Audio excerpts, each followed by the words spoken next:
Hey guys, welcome back to our channel. Today, we're going to show you how to remove a reaction on a message in a group chat on Facebook on PC with the new update. First, open your web browser and go to facebook.com. Next, navigate to the group chat, where the message with the reaction you want to remove is located. Now hover over the message that has the reaction you want to remove.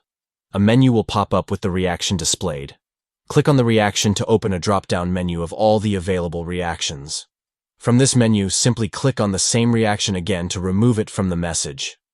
And there you have it. The reaction has now been successfully removed from the message in the group chat. Remember, it's important to be respectful when interacting with others online, and this feature allows you to easily undo a reaction if you accidentally clicked on the wrong one. Thanks for watching. If you found this tutorial helpful, please give us a thumbs up and don't forget to subscribe for more tech tips and tricks. See you next time.